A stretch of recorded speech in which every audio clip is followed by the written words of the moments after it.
Well, winter is still a little ways off at this point, but we're already getting an idea of what kind of winter we can expect. Chief Meteorologist Lopresti is tracking your winter weather outlook. Last winter was a cold one, the coldest in a decade. And the snow, that came in February.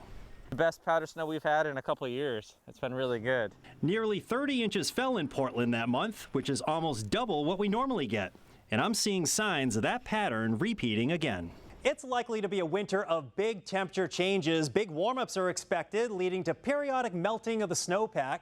Big cool-downs are expected. Arctic air diving south out of Canada could send temperatures well below zero. The storm track looks active, which means we may be headed towards a snowy winter. And here's why. A weak La Nina is developing. That means the ocean water temperature in the equatorial Pacific is running a little bit cooler than normal. It's weak and it may trend towards neutral by the end of winter. The bigger weather driver I'm seeing is what's happening way up here in the North Pacific, where the ocean water temperature is running very warm relative to normal. That's important because that's known to strengthen the polar jet stream, which often leaves the door open for Arctic air to dive south through the northern plains, the Midwest, and sometimes the Northeast. This can be a stormy weather pattern, which often leads to many chances for snowstorms. Looking back at history can be an effective way to forecast the winter. These 10 winter seasons are most similar to what we're seeing this year. The data shows an 80% chance of normal to above normal snowfall and 70% chance colder than normal December through February. The two winters that match up best with this season are last winter and 2013-14.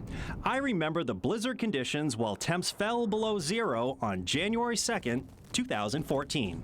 I remember winters when I was a kid that were much rougher than this. Speaking of rough winters, there appears to be a connection between summer drought and lots of winter snow. There were historic droughts in 1968, 1995, and 2025. And those winters that followed, 69 and 96, yielded more than 100 inches of snow in Portland. They're both in the top 5 snowiest winters on record. 2017 was a recent drought summer. You might remember the 50 to 30 below New Year's morning 2018. And 4 days later, I'm stuck. I can't get to work. So like a whiteout. It's crazy. Just a month later, it was a comfortable walk to work as temps climbed to 70 degrees on February 21st. More evidence this winter may hold big temperature swings. A clue to those swings may be what's happening near the North Pole. When the polar vortex is strong, the Arctic oscillation is positive. That means the coldest air in the northern hemisphere sits right up here, right over the North Pole. When the Arctic oscillation becomes negative, the jet stream becomes more wavy. The polar vortex can become weaker, it can stretch, and a piece can break off. This setup can introduce some major cold snaps to the United States, and we're seeing signs of that happening this year. 90% of winters analyzed had a negative Arctic oscillation in January or February. This winter is expected to be around normal or slightly cooler than normal in the Northeast. Precipitation is expected to be above normal in the Northeast and back through the Great Lakes. How that translates to snow can be tricky given we're often dealing with snow mix and rain events. Maine, New Hampshire, and the Northeast has a good chance of being above normal in snowfall this upcoming winter season.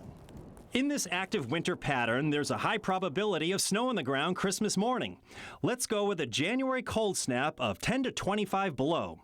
The Westbrook ice disk will not make a return in 2026. Big temperature fluctuations in February will lead to an early start to maple sugaring season.